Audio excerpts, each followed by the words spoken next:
हमारे आसपास का एनवायरनमेंट है, ये कितना इफेक्ट करता है प्रोस्टेट कैंसर को?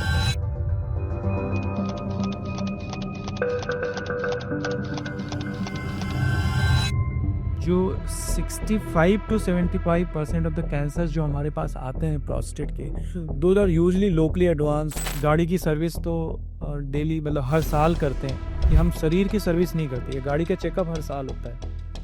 और यह करीब अखरोट के साइज़ की छोटी सी ग्लैंड होती है, जो हमारा यूरिनरी ब्लैडर होता है, पेशाब की थैली होती है, उसके नीचे होती है। Similarly, smoking is very common nowadays. Smoking and alcohol, these are all carcinogens which affect the body. The size of prostate increases, and as the size of prostate increases, it presses over the urinary tube, जो urethra बोलते हैं, उसको पेशाब की नली को दबाती है. Prostate, I must tell you, it is the most common cancer which we see in urology, and it is the second leading cause of death in India. क्या संदेश आप हमारे व्यूअर्स को देना चाहेंगे?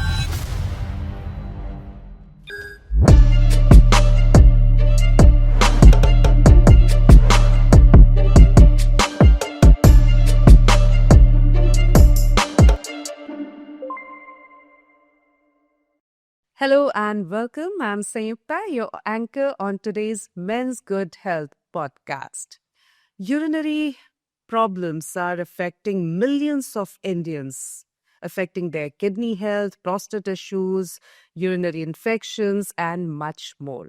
तो भले ही आप एक पेशेंट हो या केयर गिवर या फिर just a health conscious person, बहुत ज़रूरी है कि आप इस पॉडकास्ट को ध्यान से देखें, क्योंकि आज एक ऐसे विषय पर हम बात करने जा रहे हैं जो इंडिया में दूसरा सबसे कॉमन कैंसर है पुरुषों में. Yes, we are going to talk about prostate cancer. And to throw more light on the subject, we have with us renowned urologist of India, Dr. Santosh Agrawal, who is currently associated with Bansal Hospital, Bhopal. A very warm welcome to you, Dr. Agrawal. Thank you, Swayanta. Thank you so much. Men's good health podcast channel पे हम बात कर रहे हैं, prostate cancer पर हम बात करेंगे, लेकिन उससे पहले हम आपके बारे में कुछ जानना चाहेंगे. आपकी जर्नी एज ए डॉक्टर कैसी रही? क्यों आपने डिसाइड किया कि आप एक डॉक्टर बनना चाहते हैं? And then why urology as a specialisation?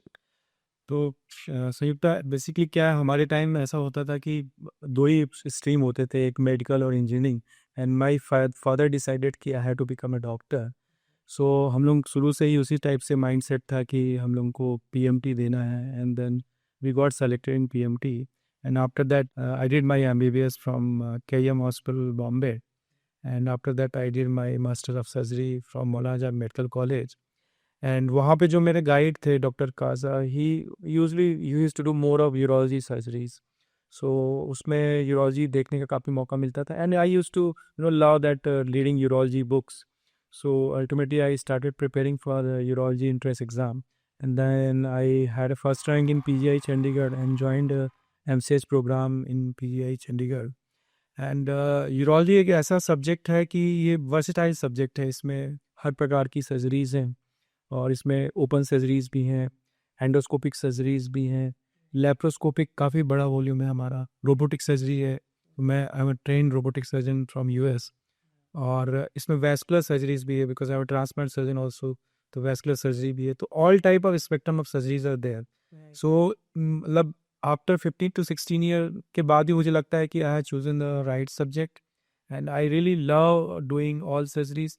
And as a surgeon I can see daily changing the life of the patients, especially in transplant and other patients also. Patients comes with the pain, and we do the surgery, they become all right, although there are some complications also. It's a part of the surgeries, but we can as a surgeon see the change of the life of the patient, as not only of the patient but the family also. So एक successful surgery होती है जो ना सिर्फ patient की life change करती है, बल्कि पूरी की पूरी फैमिली की लाइफ चेंज करती है. I am really happy being doctor and being a urologist specifically. Thank you very much doctor for sharing that with us. और अब हम बात करना चाहेंगे प्रोस्टेट कैंसर पर. तो प्रोस्टेट कैंसर को कई बार कहा जाता है it's a silent disease, specially when it is in their early stages. और उसके बारे में जानते जाते ये भी जानना चाहेंगे, इंडिया में अभी कितना कॉमन हो गया है? So, Sayaktaji, prostate, I must tell you, it is the most common cancer which we see in urology, and it is the second leading cause of death in India. और आपने सही कहा कि प्रोस्टेट एक cancer एक silent disease है, क्योंकि जब तक हमें पता चलता है ये यूजुअली लोकली एडवांस्ड होता है या बॉडी में सब जगह फैल चुका होता है। तो साइलेंट डिसीज़ कहना इसको गलत नहीं होगा, लेकिन डिसीज़ साइलेंट है, लेकिन हमें साइलेंट होने की ज़रूरत नहीं है। एज ए पेशेंट और as a normal person we don't need to be silent. हम इसको बहुत ही अर्ली स्टेज पे डिटेक्ट कर सकते हैं। बहुत सिंपल ब्लड टेस्ट होते हैं रेगुलर हेल्थ चेकअप में जो इंक्लूडेड होते हैं। इसमें सीरम पीएसए करके एक टेस्ट होता है, अगर हम इसको हर साल कराते हैं तो इसको बहुत अर्ली स्टेज पे डिटेक्ट कर सकते हैं।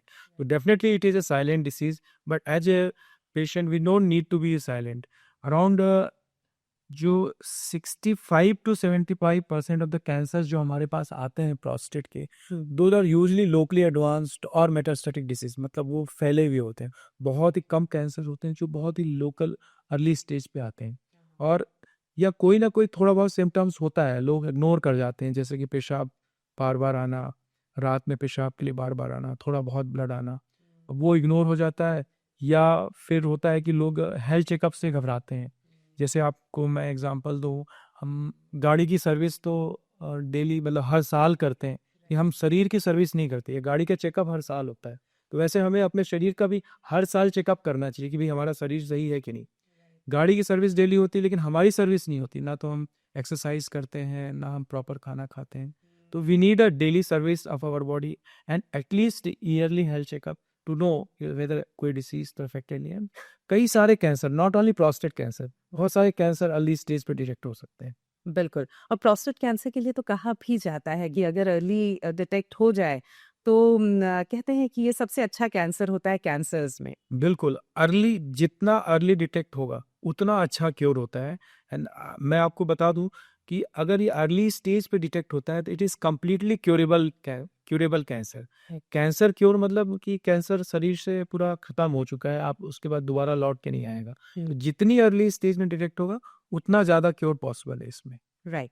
अब अगर हम इंडिया के हिसाब से बात करें, यहाँ पे जिस तरह का माहौल है, जिस तरह का खान-पान है, डायबिटीज़ या ब्लड प्रेशर का एक तरह से हब हो गया है, हम कैपिटल है अनफॉर्च्युनेटली। इसके अलावा देखें तो हमारा जो खान-पान है वो वेजिटेरियन डाइट है, नॉन वेजिटेरियन डाइट है, तो ये सब चीज़ें जो हमारे आसपास का एनवायरनमेंट है, ये कितना इफ़ेक्ट करता है प्रोस्टेट कैंसर को? तो श्रीयुक्त ये बहुत ही अच्छा सवाल है। इसमें मैं तो प्रोस्टेट कैंसर नहीं, हम इन जनरल सभी कैंसर्स की बात ले लें तो 70 टू 80% जो कारण होते हैं वो एनवायरमेंटल रिस्क फैक्टर होते हैं।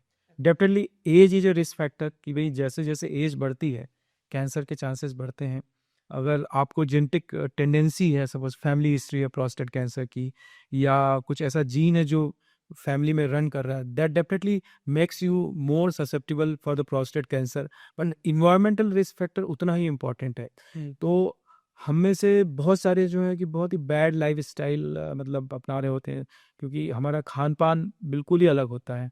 और ये सिर्फ वेजिटेरियन और नॉन वेजिटेरियन से मतलब नहीं होता। कई बार वेजिटेरियन भी जंक फूड खा रहे होते हैं या हैबिट्स अच्छी नहीं होती है। और नॉन वेज में अगर आप बहुत ज़्यादा अगर रेड मीट का कंजप्शन है और फ्राइड फूड्स का कंजप्शन है, सैचुरेटेड फैट्स का कंजप्शन है, तो these are the risk factor for developing the prostate cancer. अगर आप हेल्दी नहीं हैं, मोटे हुए मोटापा है, तो वो बॉडी में यूजली क्रोनिक इन्फ्लेमेशन पैदा करता है और कैंसर के चांसेस बढ़ाता है। या डायरेक्टली तो मैं नहीं बोल सकता कि it directly causes cancer, but definitely it causes more advanced form of cancer, और कैंसर क्योर करने में मुश्किल होता है। सिमिलरली डायबिटीज़ में हालांकि कुछ स्टडीज़ में पाया गया है कि प्रोस्टेट कैंसर के रिस्क को कम करता है, but overall diabetes is a state of chronic inflammation. It increases the advanced prostate cancer or any of the cancer risk. Similarly, smoking is very common nowadays. Smoking and alcohol, these are all carcinogens which affect the body. इसके अलावा हमारे खाने पीने में कई बार pesticides जा रहे हैं, we never know what are things are coming. Plastic bottles में पानी पीना, गर्म चाय रखना प्लास्टिक बॉटल्स में, खाना गरम खाना हम प्लास्टिक्स में लेते हैं, तो और धीरे धीरे carcinogens over the years body में एक्यूमुलेट रहते हैं, and we never know which carcinogens are affecting our body. तो ये सारे इन्वायरमेंटल रिस्क फैक्टर्स हैं। तो मुझे लगता है कि हमें जेनेटिक रिस्क और एज को तो हम कुछ कर नहीं सकते, but we can definitely control environmental risk factor. These are modifiable risk factors, so we should make a conscious effort to reduce all these risk factors. Right. Yeah. Doctor Agarwal, initially आपने बताया कि किस तरह से यूरिनेशन को लेकर कुछ दिक्कतें होती हैं या लोग एनुअल चेकअप नहीं कराते हैं। तो ऐसे में अगर सिम्टम्स की हम बात करें, कैसे पता चले पुरुषों को कि प्रोस्टेट कैंसर का खतरा है? उस पर थोड़ी जानकारी दीजिए। सो जो प्रोस्टेट कैंसर और जो बेसिकली एक और डिसीज होती है BPH या बिनाइन प्रोस्टेटिक हाइपरप्लेजिया, इन दोनों के सिम्टम्स सेम होते हैं। तो प्रोस्टेटिक स्पेसिफिक सिम्टम कोई मतलब अर्ली सिम्टम्स नहीं होते हैं। तो इसके पहले मैं सिम्टम्स के बारे में बताऊं, मैं प्रोस्टेट के बारे में बताऊं। पहली बात तो प्रोस्टेट ग्लैंड सिर्फ पुरुषों में होती है, महिलाओं में नहीं होती। और यह करीब अखरोट के साइज़ की छोटी सी ग्लैंड होती है, जो हमारा यूरिनरी ब्लैडर होता है, पेशाब की थैली होती है, उसके नीचे होती है। और जैसे एज बढ़ती है, आफ्टर एज ऑफ 45 और 50 year, the size of prostate increases, and as the size of prostate increases it presses over the urinary tube, जो यूरेथ्रा बोलते हैं, उसको पेशाब की नली को दबाती है। और जब यह होता है तो पेशाब की तकलीफें चालू होती हैं। तो इसमें जो अर्ली सिम्टम्स होते हैं, जैसे कि रात में पेशाब के लिए बार बार उठना, पेशाब में ज़्यादा टाइम लगना, बाथरूम में ज़्यादा समय आप लगाने लगते हैं, एंड यूरिन करने में काफ़ी टाइम लगता है और यूरिन बार बार आता है, यूरिन इन्फेक्शन के चांसेस बढ़ जाते हैं। तो दीज आर अर्ली साइंस कि आपको जब लगता है कि इट इज़ नॉर्मली जो नॉर्मल पेशाब हो रहा था उससे थोड़ा अलग है। बट ये सिम्टम्स प्रोस्टेट कैंसर में भी हो सकते हैं और प्रोस्टेट एनलार्जमेंट में भी हो सकते हैं। लेकिन अगर इनमें से कोई भी सिम्टम्स होते हैं तो आप यूरोलॉजिस्ट के पास जा सकते हैं, वो आपका सोनोग्राफी टेस्ट करा सकते हैं, PSA ब्लड टेस्ट करा सकते हैं। ये देख सकते हैं कि भाई ये जो सिम्टम्स हैं आपको BPH या प्रोस्टेटिक एनलार्जमेंट की वजह से हैं या प्रोस्टेट कैंसर की वजह से, and that's how we can diagnose the cancers और BPH in early stages. तो ऐसे में अगर ये सिम्टम्स हैं, और जैसा कि आप बार-बार कह रहे हैं कि बहुत कॉमन सिम्पटम्स हैं, वो बेनाइन प्रोस्टेटिक हाइपोप्लेसिया भी हो सकता है, या जैसे बहुत आम भाषा में हम कहते हैं कि प्रोस्टेट बढ़ गया है, वो भी हो सकता है, प्रोस्टेट कैंसर भी हो सकता है। तो ऐसे में कितना सचेत रहने की ज़रूरत है, और वो कौन से टेस्ट है जो करा लेना चाहिए एक पर्टिकुलर एज के बाद? सो जैसा मैंने बताया कि इसमें जो सबसे इम्पॉर्टेंट टेस्ट होता है वो PSA टेस्ट होता है। PSA का फुल फॉर्म होता है प्रोस्टेटिक स्पेसिफिक एंटीजन टेस्ट। यह एक ब्लड टेस्ट होता है, इसमें सिंपल ब्लड टेस्ट लेते हैं, 3-4 घंटे 6 घंटे में रिपोर्ट आ जाती है। अगर PSA का लेवल अगर आपका 4 से ज़्यादा है, if it is more than 4, then there is a possibility of the prostate cancer, but that doesn't mean that you have a prostate cancer. It is like a notification कि भाई आपको notify हो गया, you can have prostate cancer. But अगर आपको PSA 4 से ऊपर आता है, then we do further test also and to confirm the diagnosis of the prostate cancer. तो इसमें सबसे ज़रूरी, अगर आपको कोई भी यूरिनरी सिम्टम्स आ रहे हैं तो आप यूरोलॉजिस्ट से मिलें, वो आपके टेस्ट कराते हैं। लेकिन अगर आपको सिम्टम्स नहीं भी हैं और आपको आपकी एज 50 से ऊपर है या फैमिली हिस्ट्री है, तो बेटर है कि आप रेगुलर हेल्थ चेकअप कराएं। यूजली जितने भी हेल्थ चेकअप्स होते हैं सब में PSA टेस्ट इंक्लूडेड होते हैं और सोनोग्राफी भी इंक्लूडेड होती है। तो अगर आप 50 साल के एज के बाद किसी भी हॉस्पिटल में जाके हेल्थ चेकअप कराते हैं तो पैनल में जो पैकेज होता है उसमें PSA टेस्ट होता ही है। अगर PSA टेस्ट ज़्यादा आता है तो आप यूरोलॉजिस्ट से संपर्क कर सकते हैं। लेकिन PSA टेस्ट ज़्यादा आने पर घबराने की जरूरत नहीं है, क्योंकि इसके और भी कई कारण होते हैं PSA बढ़ने के। It is not only prostate cancer which increases the PSA level.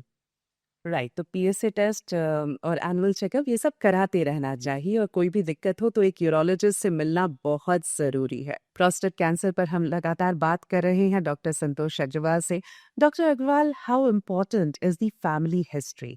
क्या फैमिली में अगर किसी को प्रोस्टेट कैंसर रहा हो तो रिस्क पड़ता है? Definitely. So family history is very important in prostate cancer. इसको मैं इस तरीके से बता सकता हूँ, जैसे अगर आपके फादर को अगर प्रोस्टेट कैंसर है तो आप में प्रोस्टेट कैंसर का रिस्क नॉर्मल पॉपुलेशन से यूजुअली 2 गुना या 3 गुना हो जाता है। दैट डजंट मीन कि आपको प्रोस्टेट कैंसर होगा ही। नॉर्मल पॉपुलेशन में जो रिस्क है यूजुअली वो 6-7 पर मिलियन होता है, तो आप में जो रिस्क है वो 12 या 14 पर मिलियन होगा। That is still a very low risk. But अगर आपके फादर को प्रोस्टेट कैंसर है तो डेफिनेटली आपका रिस्क नॉर्मल पॉपुलेशन से 2 गुना 3 गुना है, और आपको डेफिनेटली आफ्टर एज ऑफ 45 और 50 ईयर PSA टेस्ट हर साल कराना चाहिए।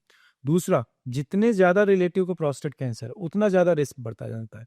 जैसे मान लो फादर को भी था, ग्रैंडफादर को भी था, या फादर या अंकल को था, फादर के आपके ब्रदर को, तो जितने ज़्यादा रिलेटिव में कैंसर्स हैं उतना ज़्यादा प्रोस्टेट कैंसर का रिस्क बढ़ जाता है।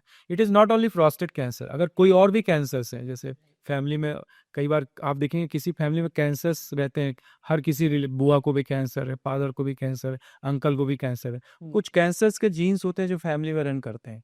तो ऐसे में ज़रूरी होता है कि आप जो ये सारे टेस्ट हैं पहले कराएं, क्योंकि जीन रन करने के बावजूद भी प्रोस्टेट कैंसर को हम जल्दी डिटेक्ट करके ट्रीट कर सकते हैं। तो family history is very important, but that does not exclude the cure, still the cure is possible. Right. तो इसीलिए अगर फैमिली हिस्ट्री है तो बिल्कुल इग्नोर नहीं करना है और जल्दी जाना है, न्यूरोलॉजिस्ट से संपर्क करना है, जो टेस्ट है वो करवाने हैं।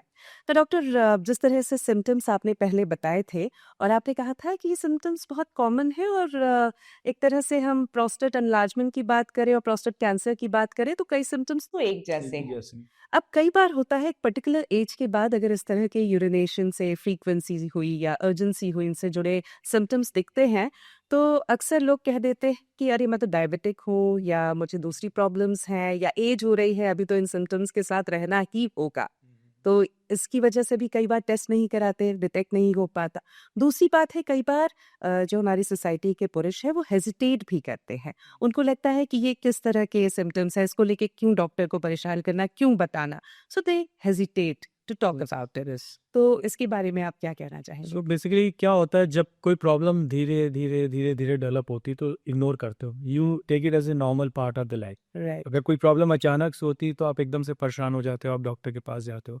तो जो प्रोस्टेट इन्लार्जमेंट की problem, it is a slow disease, वो धीरे धीरे धीरे करके प्रोस्टेट साइज बढ़ता है। इसलिए जो सिम्टम्स का ऑनसेट होता है वो भी इंसिडियस होता है। मतलब बहुत हल्की सी प्रॉब्लम होगी, आपको कोई प्रॉब्लम नहीं थी, फिर रात में आप एक बार उठने लग गए, फिर 2 बार उठने लग गए, तो आप चीज़ों को इग्नोर करते हो। पेशाब में थोड़ा ज़्यादा टाइम लग रहा है, it goes on over the years, you just ignore it and suddenly one fine day you find out कि भाई बहुत बड़ा हो गया प्रोस्टेट, पेशाब बंद हो गया, या आप जांच कराते हो कि ये से बहुत ज़्यादा आता है। तो this is the one thing. So अगर आपको थोड़ा भी सिम्टम्स हैं तो you you can contact your doctor. तो जो सेकेंड पार्ट था, आपने बोला ये बेसिकली यूरिन की जो प्रॉब्लम डिस्कस करना एक टैबू है, तो ये बहुत ही मतलब जाहिर सी बात है।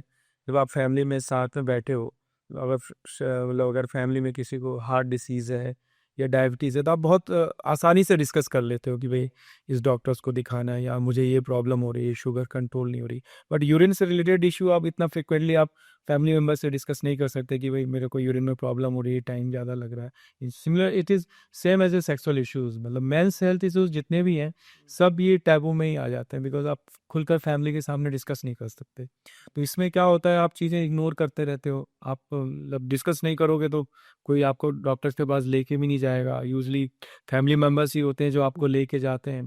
तो अल्टीमेटली जब प्रॉब्लम बढ़ती है तब आप जाते हो, तब चीज़ें पता चलती हैं, तब तक थोड़ा लेट हो चुकी होती है। तो इसको मुझे लगता है कि इसके लिए लोगों को जागरूक करना बहुत ज़रूरी है कि भी यूरिन की problem it's not a taboo problem, you know, you have to discuss, you have to you take initiative to go to the doctors and आप देखें कोई प्रॉब्लम तो नहीं है, और उसको फिर मतलब उसका ट्रीटमेंट आप शुरू करें।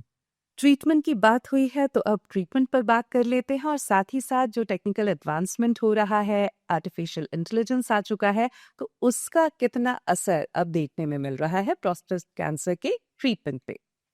So basically, the treatment part is different, and the artificial part, artificial intelligence part is different. So before the treatment comes the diagnosis. So I'll just talk about the artificial intelligence part. Sure. So AI का as such अभी direct कोई उसमें intervention नहीं है prostate cancer surgery में।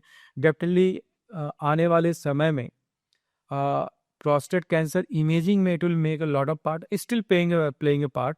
तो जो prostate के लिए जो MRIs होते हैं, it can it can help in detecting the small cancers, because there lot of data can be generated from the MRI images. तो जहाँ जहाँ इमेजेस इन्वॉल्व है वहाँ वहाँ AI आ सकता है। तो उसमें MRI इमेजेस से you can put that in their algorithms, and they can detect even the smaller cancer, although it has not come full time in the India. The research is still going on. Second thing is in prostate cancer, diagnosis, biopsy, because you can analyze the biopsy images, you can share the images, and it can get us the diagnosis what grade of the cancer is there. But that is also in a developing field. Still the pathologists see the biopsy slides and that they report it. Second thing, all those surgeries can be recorded, whatever surgeries we do, and that AI can read those videos and it can suggest what steps can be improved and can be integrated with robotic surgeries. But these are all developing field. But AI as such has not come in a big way in the prostate cancer. Still, it is the surgeon who does the surgeries. Even in the robotic surgery, it is not the robot who does the surgery. It is the surgeon who runs the robot. It makes the precision better. So this is about the AI. We can discuss the diagnosis and treatment part as a subtopic. Symptoms पर बात हो गई, किस तरह के test होते हैं इस पर बात हो गई, लेकिन एग्जैक्टली पता कैसे चले कि प्रोस्टेट कैंसर है या नहीं। डॉक्टर अग्रवाल, जब कोई पेशेंट आपके पास इन सिम्टम्स के साथ आते हैं, आपने कहा कि ये सिम्टम्स दूसरे भी कई ऐसे इश्यूज हैं, मेडिकल कंडीशंस हैं जिसमें कॉमन है, तो किस तरह से डायग्नोसिस होता है? डायग्नोसिस में तो सबसे पहले जैसे पेशेंट हमारे पास सिम्टम्स लेके आता है ओपीडी में, तो हम की सोनोग्राफी करते हैं। सोनोग्राफी पे हमें प्रोस्टेट साइज का पता चलता है एंड PSA टेस्ट करते हैं। उसके अलावा kidney function test, urine test, काफ़ी सारे टेस्ट होते हैं। ये सारे टेस्ट करके हमें एक प्राइमरी डायग्नोसिस बनती है कि प्रोस्टेट साइज क्या है, यूरिन का फ्लो कैसा है एंड PSA कितना है। मान लीजिए आपका प्रोस्टेट साइज बढ़ा हुआ आता है और PSA भी बढ़ा हुआ आता है, PSA 6 आता है, 7 आता है या 10 आता है, तो दैट डज नॉट मीन कि आपको प्रोस्टेट कैंसर है।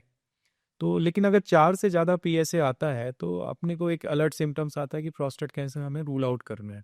ठीक है, PSA बढ़ने के और भी कई सारे रीज़न होते हैं, जैसे कि नॉर्मल प्रोस्टेट एनलार्जमेंट में भी PSA 6, 7, 8 हो सकता है। सपोज किसी पेशेंट का प्रोस्टेट बहुत बड़ा है, 70 ग्राम है या 80 ग्राम है, तो उसमें 5 या 6 PSA उसको नॉर्मल माना जाएगा। सिमिलरली अगर सपोज किसी पेशेंट का प्रोस्टेट 30-40 ग्राम है लेकिन PSA 7-8 है, that means it is quite high as compared to the prostate size. So that makes you alert, maybe there is a prostate cancer. इसके अलावा एक चीज़ और है, अगर पेशेंट को यूरिन इन्फेक्शन है, पेशाब में जलन हो रही है, तो उसकी वजह से भी PSA बढ़ सकता है। तो ये सारी चीज़ें हमें क्लिनिकल कॉन्टेक्स्ट में देखना पड़ता है कि पेशेंट को यूरिन इन्फेक्शन तो नहीं है, प्रोस्टेट साइज तो नहीं है। सपोज अगर यूरिन इन्फेक्शन है तो पहले हम उसको यूरिन इन्फेक्शन को ट्रीट करते हैं, कुछ दवाइयाँ देते हैं, and we ask them to come back after maybe after a month and repeat the PSA level. Suppose PSA level is still high, then we order a MRI test. तो जो prostate का MRI होता है उसको multi parametric MRI होता है। Why we call it multi parametric? Because we test multiple parameters, because MRI is a long studies, मतलब उसमें बहुत सारे इमेजिंग होते हैं, फंक्शनल इमेजिंग बोलते हैं। तो मल्टी पैरामेट्रिक MRI जो रहता है, जो प्रोस्टेट की डिसीज होती है उसको 5 ग्रेड्स में डिवाइड करता है एंड इस ग्रेड को हम बोलते हैं pyrite grade. It divides the prostate disease from pyrite 1 to pyrite 5. So pyrite 1 means there is no prostate cancer and pyrite 5 means there is very highly likelihood that there is a prostate cancer. But still MRI is not enough. Even with the highest grade MRI for prostate cancer, we have to confirm with the biopsy. So after the MRI comes the biopsy. So biopsy of the prostate is done. So biopsy is usually done through the rectal route.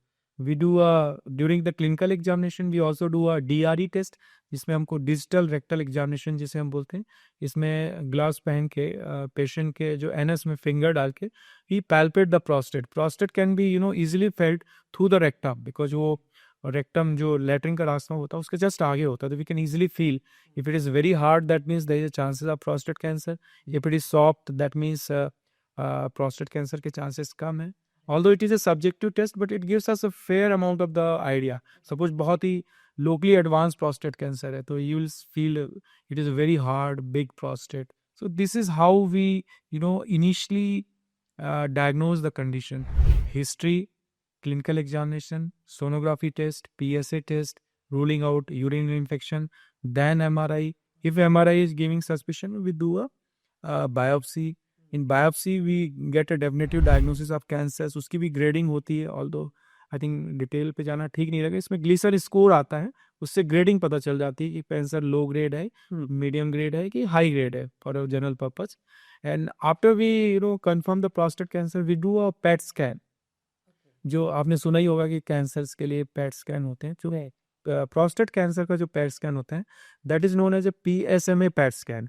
PSMA means prostatic specific membrane antigen PET scan, इसमें जो radio active material होता है वो PSMA antigen से bind होता है, जो कि प्रोस्टेट के सेल्स में ही होते हैं।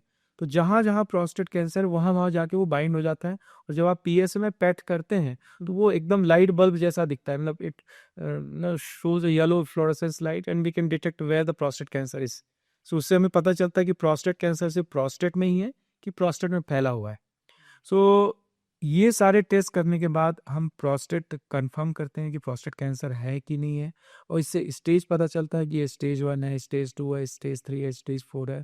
और we can divide into two 3 groups basically whenever जब हम पेशेंट क्या देखते हैं प्रोस्टेट कैंसर का, तो डायग्नोज करने के बाद हम उसको 3 ग्रुप में डिवाइड करते हैं। Localise prostate cancer, that means prostate is localized into the prostate only, or locally advanced prostate cancer, that means prostate has, it is not localized, it has gone little bit outside the prostate. And third is metastatic prostate cancer, that means it is not only locally advanced but it has spread into the other parts of the body like bone, lungs, lymph nodes. That's how we diagnose and stage the disease. और जब ये पूरा हो जाता है उसके बाद फिर हम decide about the treatment, what is the specific treatment for that patient. Okay. And what all treatment options do we have for prostate cancer? So this is a very diverse topic. As I told you कि जब भी हम diagnose करते हैं तो there are 3 groups. Localized prostate cancer, that means prostate cancer is localized. Locally advanced, that means it has gone outside the prostate cancer. And metastatic, मतलब वो बाहर जा चुका है, फैल चुका है। तो first I'll discuss about the localized prostate cancer. Right. In general, I'll not go into the specific first.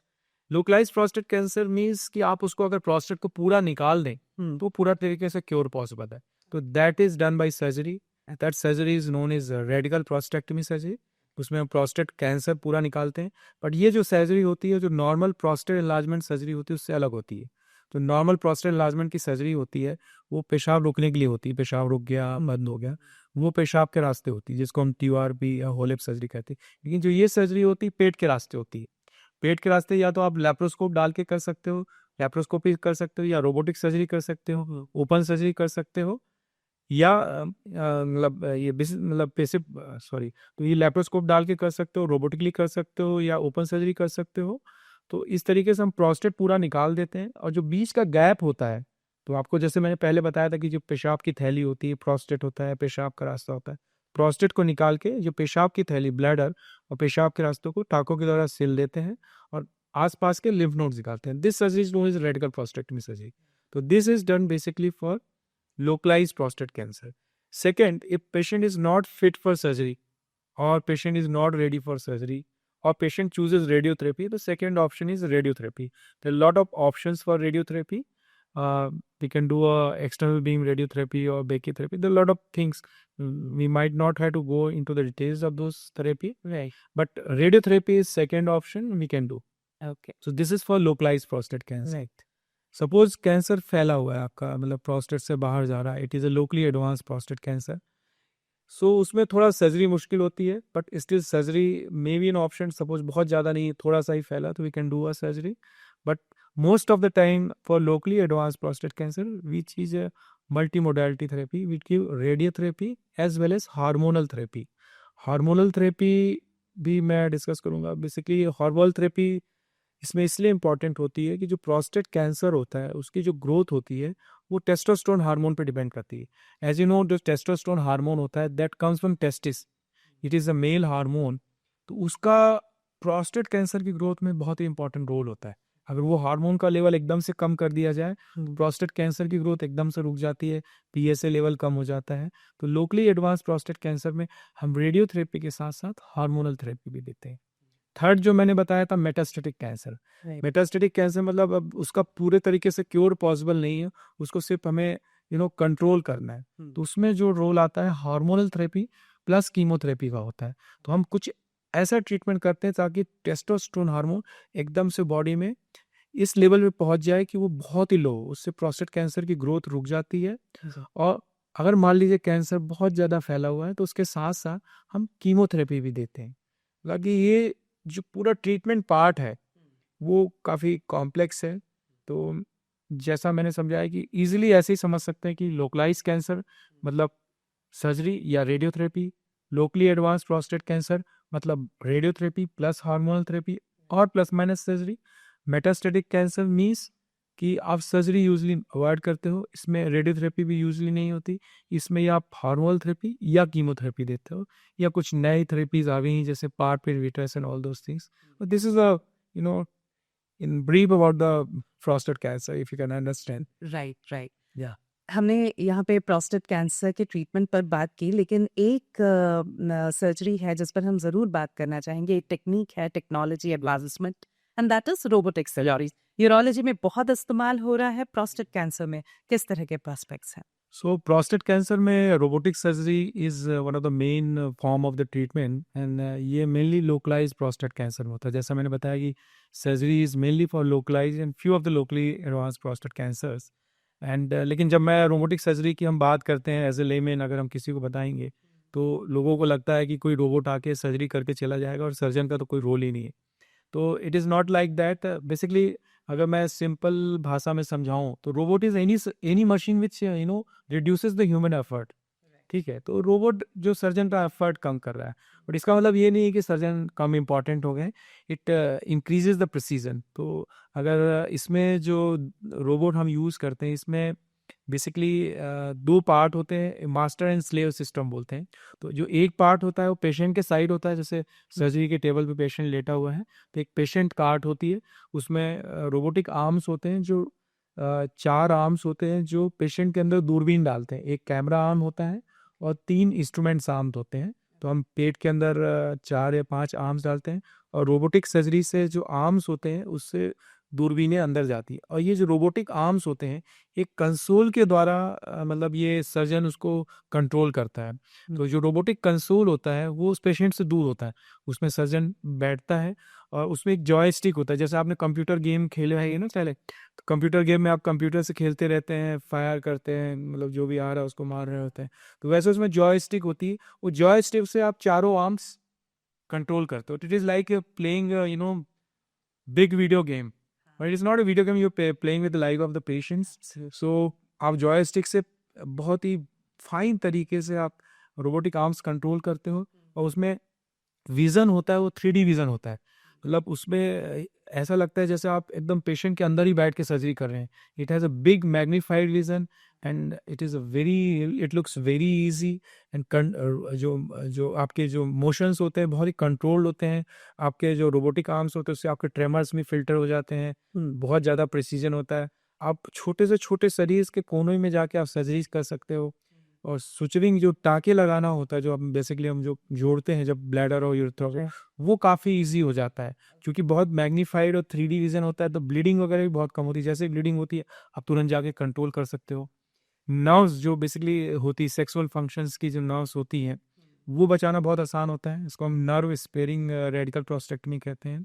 तो रोबोटिक सर्जरी से काफ़ी फ़ायदे, प्रिसीजन बेटर है, सर्जन फटिक कम होता है, ब्लड लॉस कम होता है, it gives a better result, catheter जल्दी निकल जाता है, सेक्सुअल डिसफंक्शन थोड़ा कम होता है, इनकॉन्टिनेंस कम होता है. तो these are the advantage of the robotic surgery, and soon will be having a robot and we will be offering a robotic surgery to our patients. Fair enough.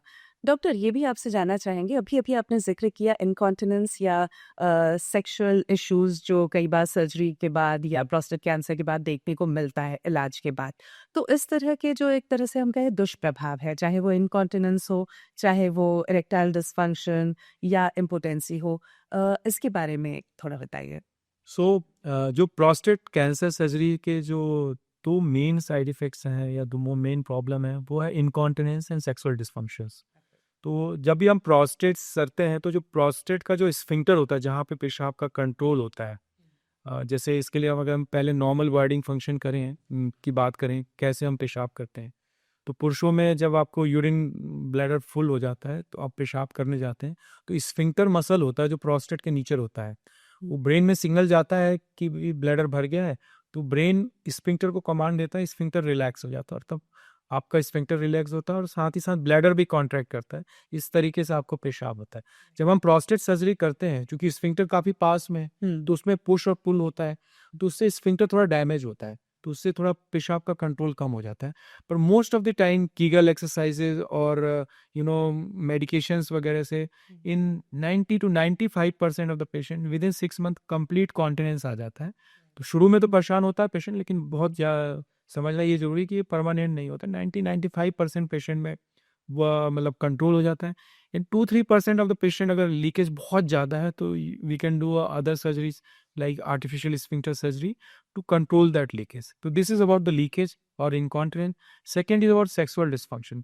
तो जो erection के लिए जो नर्व्स होती हैं, जो मतलब पुडिनल नर्व बोलते हैं, वो जो हमारा प्रोस्टेट होता है उसके दोनों साइड से जा रही होती है।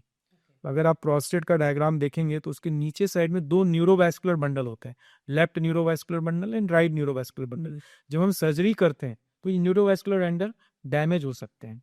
अब ये इसको हम रोबोटिक सर्जरी से इसको न्यूरोवास्कुलर बंडल को बचा सकते हैं। अगर न्यूरोवास्कुलर बंडल को बचाएंगे तो जो सर्जरी के बाद जो सेक्सुअल प्रॉब्लम है, इरेक्शन प्रॉब्लम, उसको काफ़ी हद तक बचाया जा सकता है।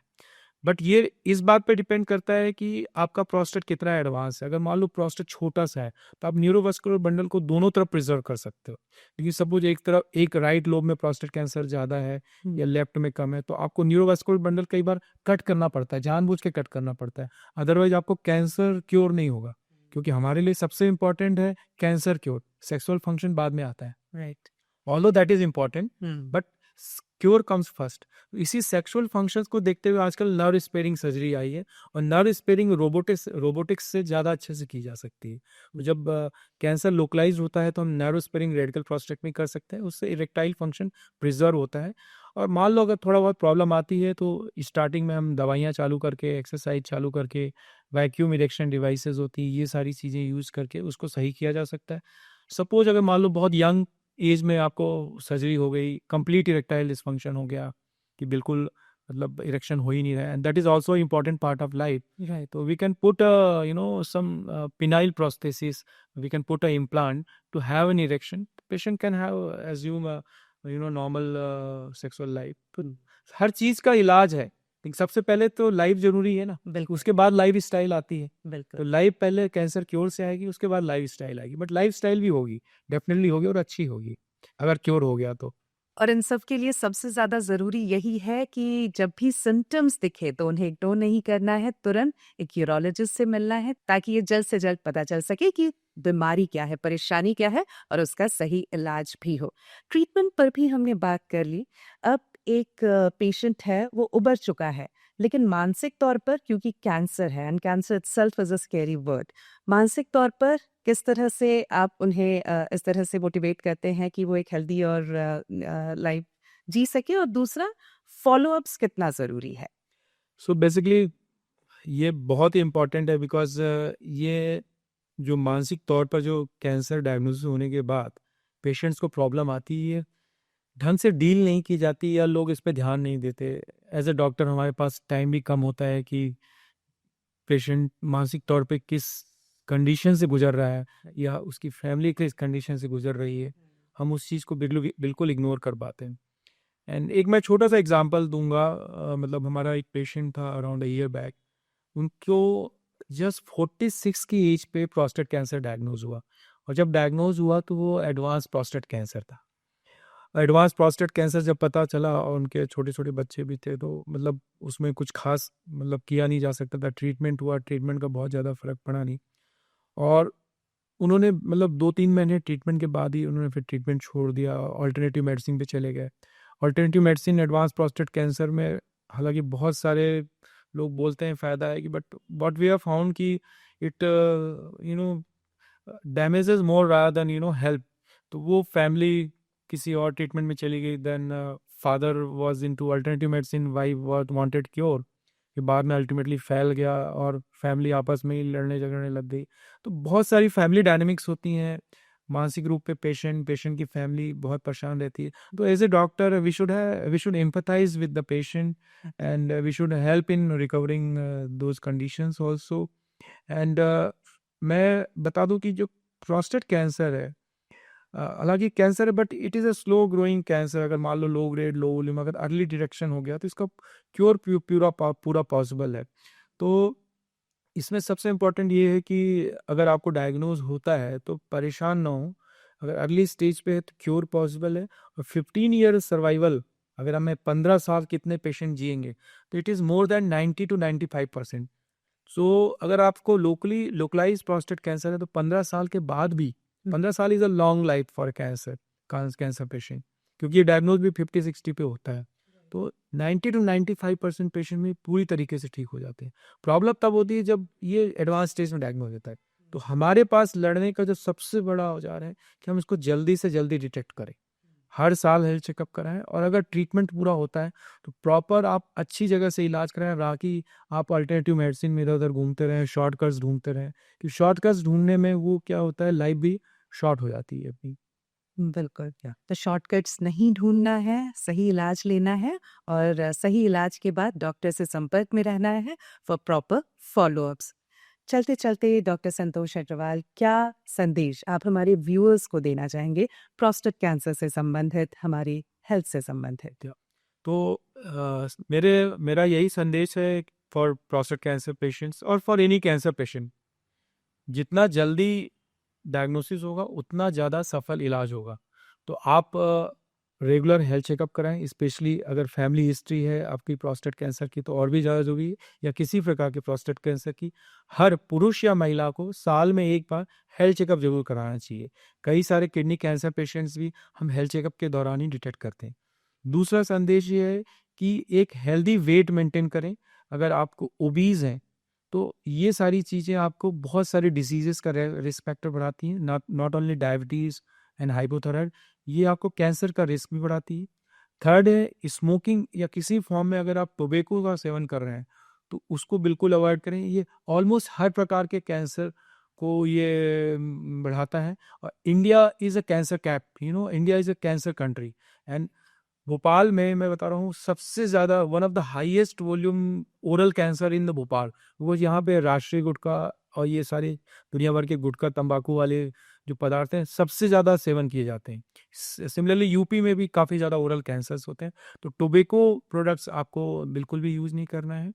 चौथा, कैंसर होने पे घबराएं ना, उचित मार्गदर्शन लें और सही विशेषज्ञों से इलाज कराएं, शॉर्टकट्स ना अपनाएं। Thank you.